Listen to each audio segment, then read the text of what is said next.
conocida por albergar las mayores reservas de petróleo del planeta y por las crisis políticas que han marcado su historia reciente. Venezuela es el sexto país más grande de América del Sur. Su territorio abarca poco más de 916.000 kilómetros cuadrados. Y por superficie, solo es superado por Brasil, Argentina, Perú, Colombia y Bolivia. Pero cuando observamos el mapa de cerca, encontramos una distribución bastante desigual. Según el censo más reciente, cerca de 3 de cada 4 venezolanos viven en esta franja del norte del país, próxima a la costa del Caribe. Esta zona concentra las principales ciudades, buena parte de la infraestructura y la mayoría de las actividades económicas. Mientras tanto, enormes regiones del centro y del sur permanecen prácticamente vacías. Lo más curioso es que, a primera vista, esta no parece ser la región más fácil para construir grandes ciudades. Gran parte del norte está atravesada por montañas y millones de personas tienen que repartirse el espacio disponible entre valles y estrechas franjas del terreno. Entonces, ¿por qué 3 de cada 4 venezolanos viven en el norte de Venezuela? ¿Qué hizo que la población, la riqueza y las principales ciudades se concentraran precisamente en esta región?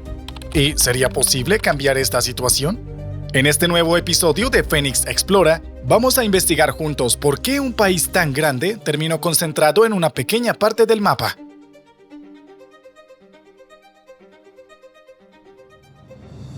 Normalmente, en nuestros videos, usamos mapas como este y casi siempre funcionan muy bien. El problema es que cuando observamos un territorio desde arriba, casi todo parece plano. Por eso, a veces necesitamos recurrir a un mapa de relieve o a Google Earth para observar la situación desde otro ángulo. Y eso es lo que vamos a hacer hoy con Venezuela. Vamos a trazar una línea que comienza en el Mar Caribe, pasa por Caracas y recorre casi 1.100 kilómetros hasta llegar a la frontera con Brasil. De esta manera, obtenemos un perfil del terreno que nos permite entender mejor cómo es el relieve venezolano. Al comienzo de la línea, cerca de la costa, el terreno se eleva considerablemente. Después aparece una gran llanura, seguida por una nueva elevación en la región central. Más adelante, el terreno vuelve a ser plano y cerca de la frontera con Brasil surge otra gran elevación en la región de la serranía, la Neblina. Ahora, imagina que tuvieras que elegir uno de estos lugares para construir una ciudad. Lo más lógico sería elegir las llanuras, porque en los terrenos planos resulta más barato construir calles, carreteras, vías férreas y edificios. También es más fácil ampliar las ciudades y conectarlas entre sí. Ya vimos la diferencia que esto puede marcar en el video en el que investigamos por qué el norte de Italia es rico y el sur es pobre. Sin embargo, en Venezuela, la población siguió exactamente el camino contrario. El mayor ejemplo de esta situación es la propia capital, Caracas, que también es la ciudad más poblada del país, con cerca de 2,5 millones de habitantes. La ciudad está enclavada en un valle a una altitud media de 910 metros sobre el nivel del mar. Algo similar ocurre con otras ciudades importantes como Valencia y Maracay, que también se encuentran entre montañas. De hecho, esta es la situación de la mayoría de las grandes ciudades venezolanas. De las 10 más grandes, la que se encuentra más al sur es Ciudad Guayana. Pero aunque está más alejada de las demás, todavía se encuentra en la mitad norte del territorio. Y cuando observamos la densidad de población de los estados, esta diferencia se vuelve aún más evidente. Carabobo, en la región centro-norte, tiene 622 habitantes por kilómetro cuadrado. Si fuera un país, ocuparía el 12º lugar entre los países más densamente poblados del planeta, por detrás de Taiwán con 636 habitantes por kilómetro cuadrado y por delante de Nauru con 621. En cambio, en el sureste, el estado Bolívar, donde se encuentra Ciudad Guayana, tiene apenas 9 habitantes por kilómetro cuadrado, una densidad muy similar a la de países como Níger y Malí. Esto significa que la densidad de población de Carabobo es casi 70 veces mayor que la de Bolívar. A estas alturas, ya está claro que el norte concentra a la mayor parte de la población, mientras que el sur permanece prácticamente vacío. Ahora necesitamos entender por qué. Cuando observamos el mapa y vemos que las ciudades más grandes de Venezuela se encuentran en las regiones montañosas del norte, podríamos pensar que esta concentración es relativamente reciente, o al menos que comenzó después de la colonización española. Sin embargo, la realidad es algo distinta. Cuando llegaron los europeos, los Andes venezolanos ya albergaban comunidades con asentamientos mucho más estables y formas de organización más complejas que las de otras partes del territorio. Entre ellas se encontraban los Timoto Cuicas, que vivían principalmente en los actuales estados de Mérida y Trujillo y en parte de Táchira.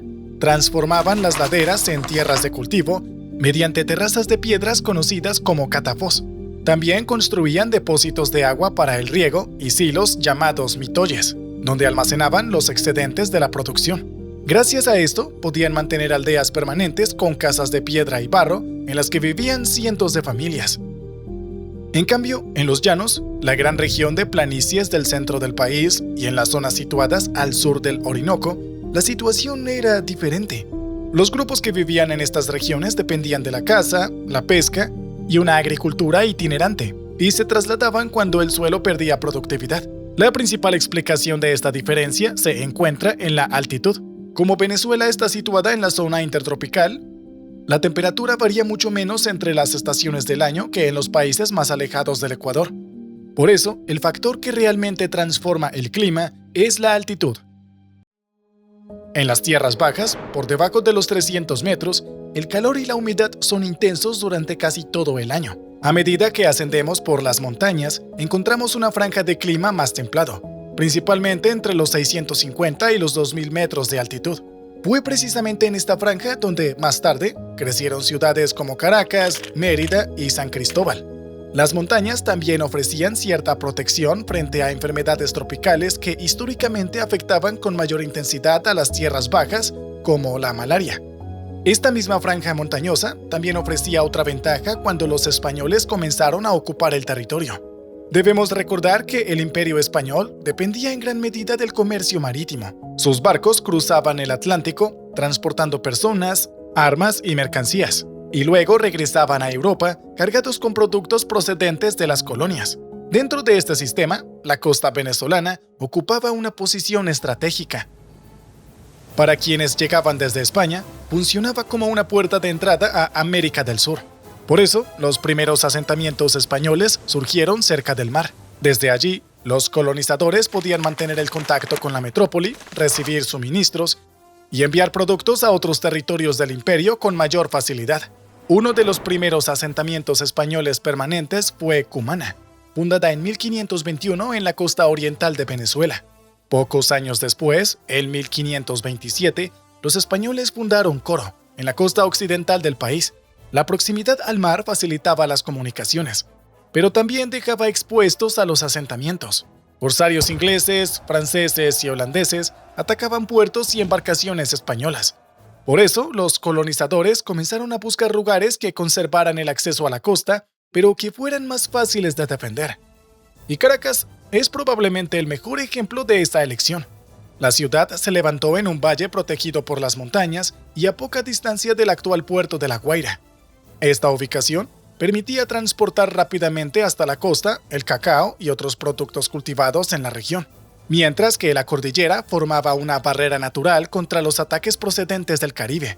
Caracas estaba lo suficientemente cerca del mar como para seguir conectada con las rutas comerciales, pero también lo bastante alejada como para no quedar completamente expuesta. Esta combinación de protección y acceso a la costa cobró aún más importancia porque la principal riqueza de Venezuela no se encontraba oculta en el interior del territorio.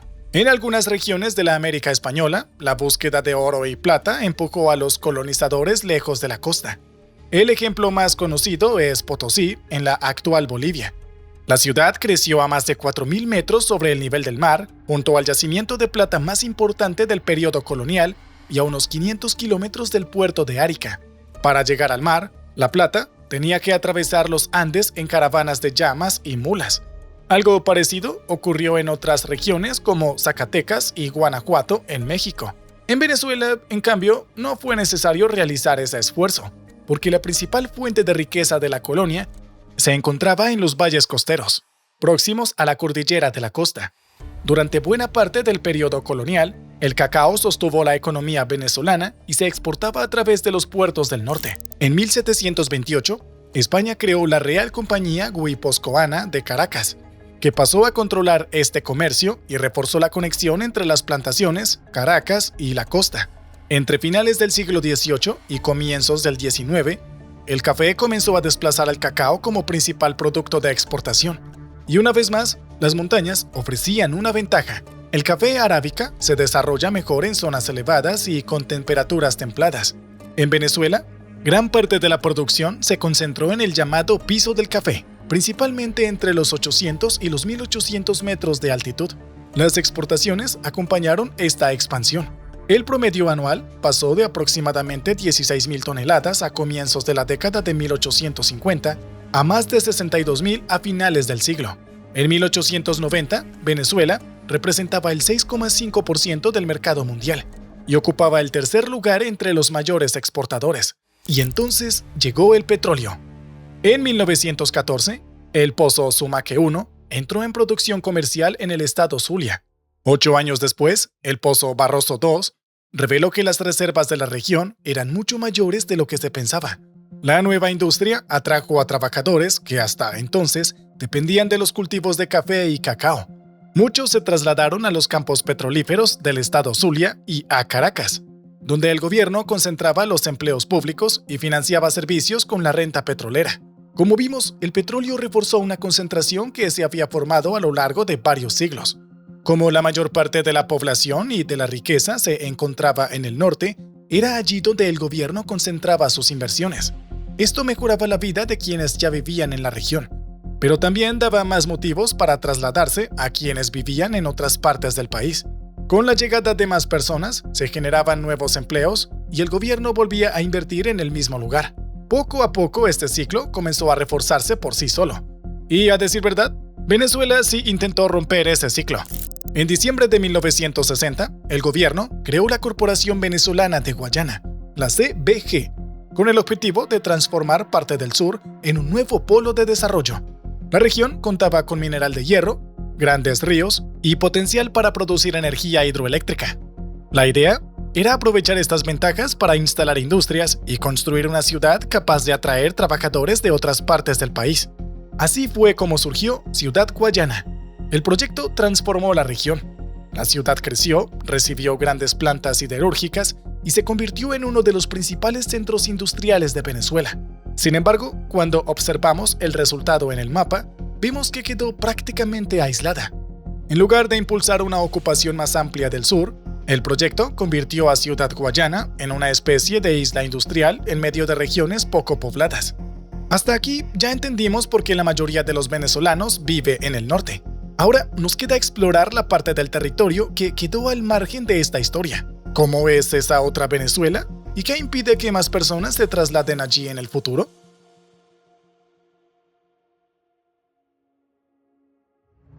Justo al sur de la franja, que concentra a la mayor parte de la población venezolana, se extiende una enorme región de llanuras conocida como los Llanos. Esta región atraviesa estados como Apure, Barinas, Guárico y Portuguesa, y ocupa buena parte del centro del país, entre las montañas del norte y el escudo Guayanes más al sur. Esta es precisamente una de las grandes zonas planas que aparecieron en el perfil de elevación al comienzo del video. En aquel momento, las llanuras parecían el lugar más lógico para concentrar a la población y no las montañas. Ya vimos que estas tierras bajas registran temperaturas elevadas durante casi todo el año. Pero el calor no es el único obstáculo. Entre diciembre y abril, los llanos atraviesan una larga estación seca. Después, entre mayo y noviembre, llegan lluvias tan intensas que grandes extensiones quedan inundadas. Durante una parte del año falta agua. Durante la otra, el exceso de agua inunda carreteras, cultivos y terrenos. Esta alternancia nunca favoreció el desarrollo de una agricultura intensiva ni el crecimiento de grandes ciudades. La actividad que mejor se adaptó a estas condiciones fue la ganadería extensiva. Como el ganado ocupa enormes extensiones de tierra y requiere relativamente pocos trabajadores, la ganadería generó riqueza en los llanos sin impulsar el crecimiento de grandes ciudades. A pesar de encontrarse cerca del norte más poblado, los llanos permanecieron abiertos, rurales y poco habitados. Y cuanto más avanzamos hacia el sur, más difíciles se vuelven las condiciones para poblar el territorio. Esto se debe a que más al sur comienza el escudo Guayanes, una de las formaciones geológicas más antiguas del planeta. Durante millones de años, las lluvias tropicales fueron arrastrando los nutrientes del suelo, dejándolo ácido y poco fértil. La selva consigue sobrevivir porque recicla rápidamente la materia orgánica que se acumula en la superficie. Pero eso no significa que el suelo sea adecuado para grandes plantaciones ni para sostener ciudades densamente pobladas. Y todavía existe otra barrera. El río Orinoco atraviesa el territorio y, durante siglos, mantuvo el sur separado de las regiones más pobladas del país. Para cruzarlo, era necesario utilizar embarcaciones, lo que dificultaba el transporte de personas y mercancías. La primera conexión terrestre permanente entre ambas orillas no llegó hasta el 6 de enero de 1967, cuando el puente de Angostura unió los estados Anzoátegui y Bolívar. Eso ocurrió casi 450 años después de la fundación de Cumaná. Pero Venezuela no es el único país donde las diferencias geográficas siguen condicionando la distribución de la población. En Italia, una línea imaginaria separa un norte más rico de un sur que enfrenta dificultades desde hace más de un siglo. Para entender cómo surgió esta división, basta con hacer clic en el video que aparece ahora en pantalla. Muchas gracias por acompañarnos y nos vemos en el próximo episodio de Fénix Explora.